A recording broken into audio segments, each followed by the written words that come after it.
தேவனுடைய பிள்ளைகளே, இயேசுவின் நாமத்தில் உங்களை அன்போடு வாழ்த்துகிறேன்.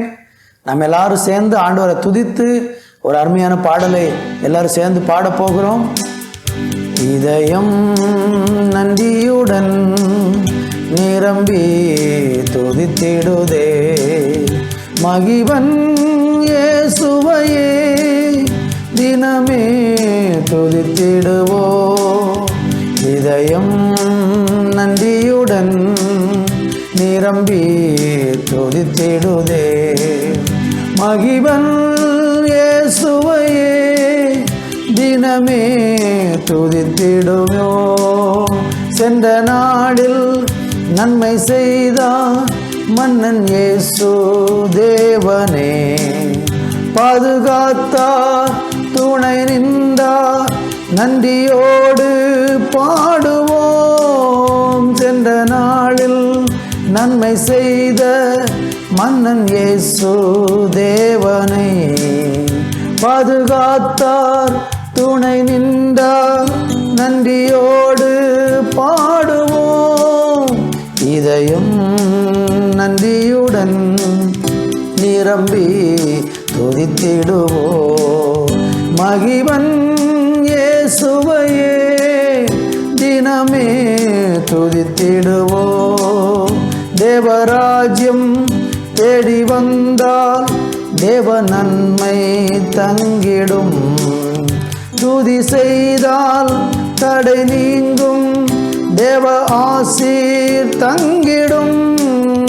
தேவராஜ்யம் தேடி வந்தால் தேவ நன்மை தங்கிடும், துதி செய்தால் தடை நீங்கும் தேவ ஆசீர் தங்கிடும்.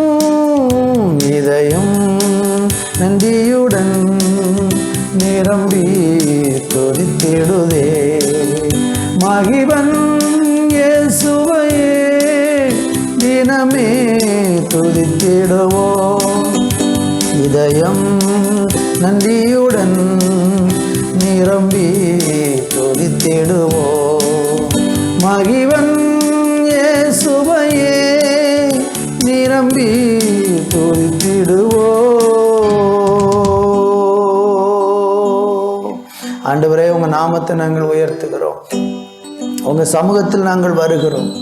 உங்க பிரசன்னத்துக்காக வருகிறோம். உங்களுடைய கிருபைக்காக வருகிறோம். எங்களை ஆளுகை செய்கிற தேவன், ஜீவிக்கிறதற்காக நன்றி. ஆகா லேலுயா, ஆகா லேலுயா, ஆஹா லேலுயா, ஆமென். வானம் பூமி ஒழிந்து போனாலும் உம் வார்த்தைகள் என்றும் மாறாது.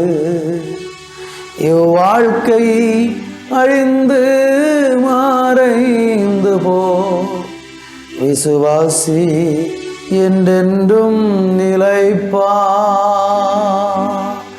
ஆஹா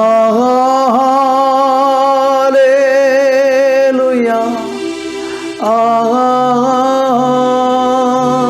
லேலுயா, ஆஹா லேலுயா, ஆமென். உம்மை தொழுது கொள்ளுகிறோம், உம்மை ஆராதிக்கிறோம், உம்மை போற்றுகிறோம், உம்மை புகழுகிறோம். நீர் நல்லவராகவே இருக்கிறதற்காக நன்றி சொல்லுகிறோம். எங்களை தாழ்த்தி தருகிறோம். பெரிய காரியங்களை செய்யும் இயேசுவின் நாமத்தில் ஜெபிக்கிறோம் எங்கள் நல்ல பிதாவே. ஆமென், ஆமென். கிறிஸ்துவுக்குள் அன்பான தேவனுடைய பிள்ளைகளே, இன்றைக்கு நாம் யோபுவின் 6ஆம் அதிகாரம் 24வது வசனத்தை வாசித்து இன்றைக்கு நாம் தியானிக்க போகிறோம். அங்கு வேதம் சொல்கிறது, உம்முடைய கூடாரம் சமாதானத்தோடு இருக்க காண்பீர், உம்முடைய வாசஸ்தலத்தை விசாரிக்கும்போது குறைவை காண மாட்டீர். என் அன்பு தேவனுடைய பிள்ளைகளே, உம்முடைய கூடாரம் சமாதானத்தோடு இருக்க காண்பீர். நம்ம எல்லாருடைய ஆசை நம்முடைய கூடாரம், நம்முடைய வீடு சமாதானமாக இருக்க வேண்டும் என்பது நம்ம எல்லாரும் விரும்புகிற ஒரு காரியமாக இருக்கிறது. அநேக குடும்பங்களில் பார்த்திங்கன்னா இன்றைக்கி சமாதானம் இல்லை. அநேகருடைய வீடுகளுக்குள் சமாதானம் இல்லை. கணவன் மனைவிக்குள்ளே சமாதானம் இல்லை, பிள்ளைகளுக்குள்ளே சமாதானம் இல்லை, செய்கிற தொழிலிலே சமாதானம் இல்லை, படிக்கிற படிப்பில் ஒரு நிறைவில்லை. இப்படி பல விதத்தில் சமாதானத்தை இழந்தவர்களைத்தான் இன்றைக்கி நம்ம பார்க்க முடிகிறது. நம்ம வெளியில் போய் வேலை செஞ்சுட்டு வீட்டுக்குள்ளே வந்தாலும் வீட்டுக்குள்ளே சமாதானம் இல்லை. வேதம் சொல்லுகிறது, உன் அலங்கத்துக்குள் சமாதானமும் உன் அரண்மனைக்குள் சுகமும் இருப்பதாக என்று சங்கீதக்காரன் சொல்லுகிறத பார்க்குறோம். அப்போ நம்முடைய வீட்டுக்குள்ளே எப்பொழுதுமே எப்படி இருக்கணும்னா சமாதானம் இருக்கணும். அது ரொம்ப ரொம்ப முக்கியம்.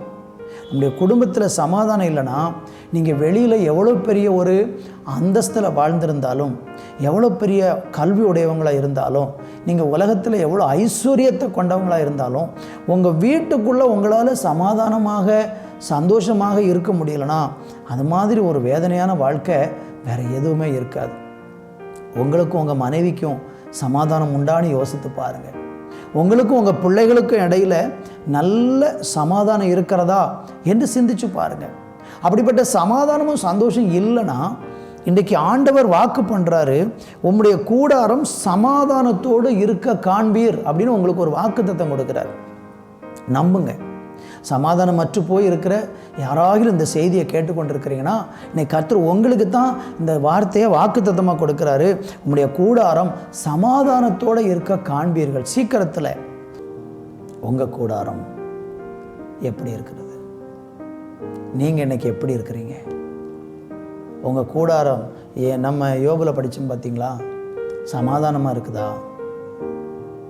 உங்கள் குடும்பம் சந்தோஷமாக இருக்குதா? உங்கள் வாழ்க்கை மகிழ்ச்சியாக இருக்குதா? அப்படி இல்லைன்னா இன்னைக்கு நீங்கள் ஆண்டவருக்கு முன்னால் வந்து, ஆண்டவரே என் கூடாரம் ஆசீர்வாதமாக இருக்குன்னு நான் விரும்புகிறேன், உங்களை தொழுது கொண்டு உங்களை சேவித்து என் வீட்டுக்குள்ளே எப்பொழுதும் கர்த்தரை துதிக்கிற துதி, தேவனுக்கு கீழ்ப்படுகிற கீழ்ப்படிதல், தேவனுக்கு பயப்படுகிற பயம் என் வாழ்க்கையில் உண்டாக என்னை ஒப்பு கொடுக்குறேன்னு இன்றைக்கி ஒப்பு கொடுத்து உங்கள் கூடாரத்துக்குள்ளே ஒரு பலிபீடம், கூடாரத்தில் தேவனை ஆராதிக்கிற ஒரு ஆராதனையை நீங்கள் ஏறெடுத்து ஆலயத்துக்கு போய் குடும்பமாக தேவனை சேவித்து ஒரு உயர்ந்த லட்சியத்தோடு கூட தேவ மனிதர்களோடு இசைந்து நின்று உலக பிரகாரமான காரியங்களை கண்ணோக்கமாக ஓடாமல், லோத்துவ மாதிரி ஓடாமல் தேவன் மேலே ஒரு நம்பிக்கை கொண்டு நீங்கள் ஓடுவீங்கன்னா நிச்சயமாக உங்கள் கூடாரம் யாக்கோபின் கூடாரத்தை போல, உங்கள் கூடாரம் ஆபிரகாமின் கூடாரத்தை போல,